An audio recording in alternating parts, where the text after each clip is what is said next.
Hello everyone, welcome to my YouTube channel. నా పేరు Keerthana and I'm pharmacy graduate.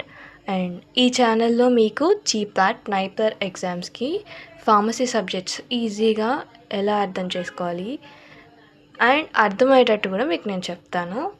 And చాలామంది స్టూడెంట్స్కి ఒక కాన్సెప్ట్ అంటే ఒక భయం, అది టఫ్, అది రాదు అన్నది ఉంటుంది. అవన్నీ కూడా మీరు పెట్టుకోవాల్సిన అవసరం లేదు. మీరు ఈజీగా నేర్చుకునేటట్టు మీకు సింపుల్గా చెప్తూ ఉంటాను. కాన్సెప్ట్స్ అనేవి అర్థం చేసుకోవచ్చు. అండ్ మీకు సబ్జెక్ట్లో ఉన్న ప్రతి ఒక్క కాన్సెప్ట్, ప్రతి ఒక్క సబ్జెక్ట్, ప్రతి ఒక్క కాన్సెప్ట్ని కూడా మీకు ఒక క్లారిటీ వచ్చేటట్టు, అంటే ఇవాళ ఈ వీడియోలో ఈ కాన్సెప్ట్ నేర్చుకున్నాం, సో ఆ కాన్సెప్ట్కి రిలేటెడ్ క్వశ్చన్స్ కూడా మీకు నేను వీడియోలో ఇస్తాను. సో మీకు అప్పుడు కాన్సెప్ట్ మీద కూడా ఒక క్లారిటీ వస్తుంది. అండ్ మీ క్వశ్చన్స్ కూడా ఇచ్చేది ఎందుకు అని అంటే, మీకు క్వశ్చన్ ఎలా వస్తుంది, ఎలా దాన్ని ఆన్సర్ చేయాలి అన్నది కూడా అర్థమవుతుంది అలా ఇస్తే. ఓకే. అండ్ మనం ఇప్పుడు ఈ ఓన్లీ ఇది జీపాట్ నైపర్కే కాదు, నేను చెప్పే ప్రతి కాన్సెప్ట్ అనేది మీకు గవర్నమెంట్ ఎగ్జామ్స్కి కూడా యూజ్ అవుతుంది. మీరు ఓన్లీ నైపర్కైనా జీపాట్కైనా కాదు, you can use for pharmacist, drug control, pharmacy based exams, government exams ఏమున్నా వాటన్నిటికీ మీరు యూజ్ చేసుకోవచ్చు. అండ్ నౌ మీకు నేను సిలబస్లో ఆల్రెడీ నాకు తెలిసైతే మీ అందరికీ తెలుసు సిలబస్లో ఏముంటుంది ఏంటి అన్నది. బట్ మీకు నేను చెప్తాను పైన అయినా. Pharmaceutical chemistry, pharmaceutical analysis, pharmaceutics and pharmacology, ఇలా ఈ సబ్జెక్ట్స్ ఉంటాయి కదా. ఈ సబ్జెక్ట్స్తో వీటికి సబ్ డివైడెడ్ కూడా ఉన్నాయి. అంటే ఇలా ఇప్పుడు ఫార్మస్యూటికల్ కెమిస్ట్రీలో we have inorganic, organic and medicinal chemistry. We are having 3 different subjects అనేవి ఉన్నాయి.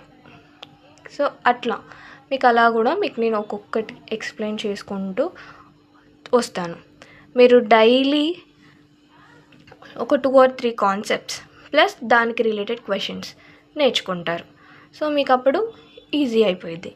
అండ్ సిలబస్లో కూడా మనం స్టార్ట్ చేసేది ఫార్మకాలజీ సబ్జెక్ట్తో స్టార్ట్ చేస్తున్నాం. ఫార్మకాలజీ సబ్జెక్ట్లో మనకి ఫస్ట్ చాప్టర్ జనరల్ ఫార్మకాలజీ ఇచ్చాడు. నెక్స్ట్ మీకు ఇక్కడ pharmacology of peripheral nervous system. ఇలా మన బాడీ పార్ట్స్లో సిస్టమ్స్ అన్నీ మీకు తెలిసే ఉంటాయి కదా. సెంట్రల్ నర్వస్ సిస్టమ్ అండ్ ఇక్కడ cardiovascular system and urinary system, ఇలా ప్రతి ఒక్క పార్ట్కి రిలేటెడ్గా మనకి ఉన్నాయి. Here respiratory system, next endocrine system, next chemotherapy, like అలా ఆటోకాయిడ్స్ గురించి, యాంటగోనిస్ట్ అంటే ఏంటి, దాంట్లో సబ్ టాపిక్స్. నెక్స్ట్ ఇక్కడ pharmacology of drug acting on the gastrointestinal tract, దానికి related some topics. Next chronopharmacology అని, immunopharmacology, chemotherapy of malignant disease, peptides and proteins as mediators, next nitric oxide related topics. ఇలా మీరు నేర్చుకోవచ్చు. Okay. ఇక్కడేమో vitamins and minerals, principles of toxicology, ఇలా కొన్ని topics, almost all topics అనేవి నేను cover చేస్తాను. And thank you to all. Once again, thank you for watching, and share and subscribe to my channel.